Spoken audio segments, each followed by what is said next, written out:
Assalamualaikum warahmatullahi wabarakatuh. Perkenalkan, nama saya Bella Cahyati Putri, MPM 5019098 dari Prodi PGSD kelas 5F, mata kuliah pembelajaran IPS. Dosen pengampu saya Bapak Tio Gusti Satria, Magister Pendidikan. Baiklah, di sini saya akan menjelaskan tentang karakteristik pendidikan IPS di Indonesia dan konsep esensial IPS. Baiklah, sebelum kita masuk materi, kita harus memahami terlebih dahulu apa yang dimaksud dengan IPS. Ada beberapa ahli yang berpendapat seperti menurut Satria, ia berpendapat bahwa pembelajaran IPS ialah sebuah nama mata pelajaran yang terpadu dari beberapa disiplin ilmu sosial, yakni geografi, sejarah, ekonomi, dan ilmu sosial lainnya. Sedangkan menurut Ali Imron Udin, ia berpendapat bahwa ilmu pengetahuan sosial atau IPS ialah ilmu-ilmu yang disederhanakan untuk tujuan-tujuan pendidikan dan pengajaran di sekolah dasar dan menengah. Sedangkan menurut Solihatin dan Raharjo, IPS bermaksud untuk menuntun dan memberi bekal potensi dasar yang dimiliki peserta didik agar upaya pengembangan diri sesuai dengan kemampuan dan keahlian masing-masing. Jadi, dapat disimpulkan bahwa IPS merupakan sebuah nama mata pelajaran yang terpadu dari beberapa disiplin ilmu sosial dan humaniora untuk dapat mengembangkan kemampuan menjadi warga negara yang baik. Nah, selanjutnya kita akan bahas tentang tujuan pembelajaran IPS.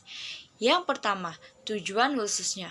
Pembelajaran IPS pada jenjang sekolah dasar sebagaimana tercantum dalam kurikulum IPS SD tahun 2006 adalah agar peserta didik mampu mengembangkan pengetahuan dan keterampilan dasar yang berguna bagi dirinya dalam kehidupan sehari-hari.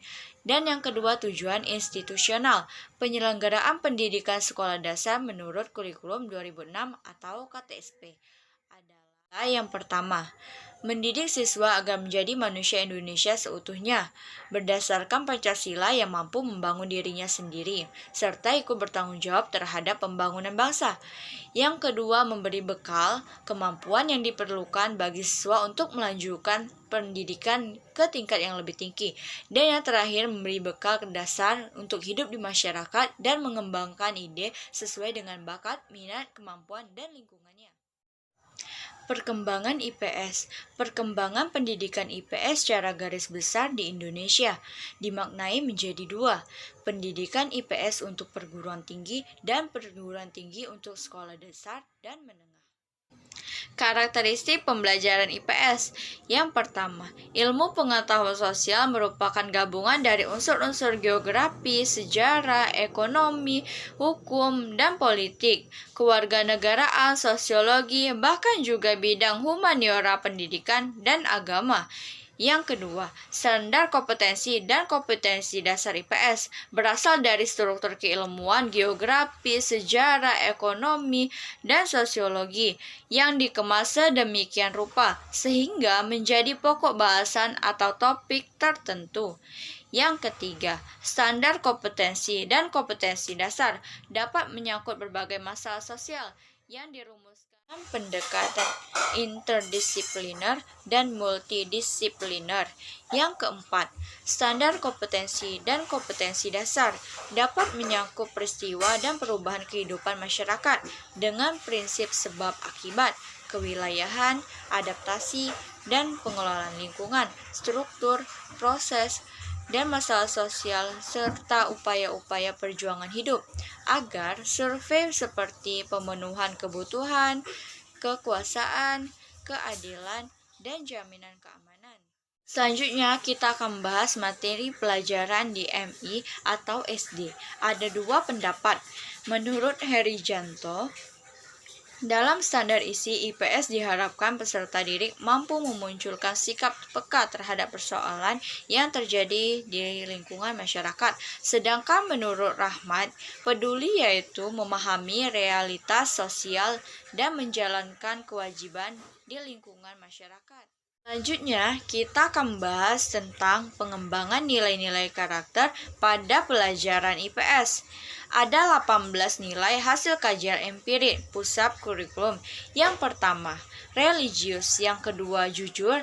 3. Toleransi. 4. Disiplin. 5. Kerja keras. 6. Kreatif. 7. Mandiri. 8. Demokratis. 9. Rasa ingin tahu. 10. Semangat kebangsaan. 11. Cinta tanah air. 12. Menghargai prestasi. 13. Bersahabat atau komunikatif. 14. Cinta damai. 15. Gemar membaca. 16. Peduli lingkungan. 17. Peduli sosial. Dan yang terakhir, tanggung jawab. Nah, yang terakhir kita akan membahas tentang konsep esensial IPS. Hakikat IPS adalah tentang manusia dan dunianya. Manusia selalu hidup bersama dengan sesamanya. Mereka harus mampu mengatasi rintangan yang mungkin timbul dari sekelilingnya maupun dari akibat hidup bersama. IPS memperkenalkan kepada siswa bahwa manusia dalam hidup bersama dituntut adanya tanggung jawab sosial. Selanjutnya, pada ruang lingkup mata pelajaran IPS SD meliputi aspek-aspek sebagai berikut. Yang pertama, manusia, tempat, dan lingkungan atau geografi. Yang kedua, waktu, keberlanjutan, dan perubahan atau sejarah. Yang ketiga, sistem sosial dan budaya atau disebut juga kehidupan bermasyarakat dan peranata masyarakat, disebut sosiologi.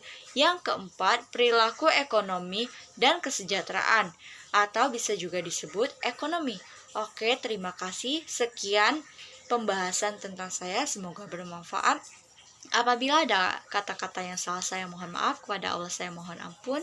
Saya akhiri, wabillahi taufiq wal hidayah. Wassalamualaikum warahmatullahi wabarakatuh.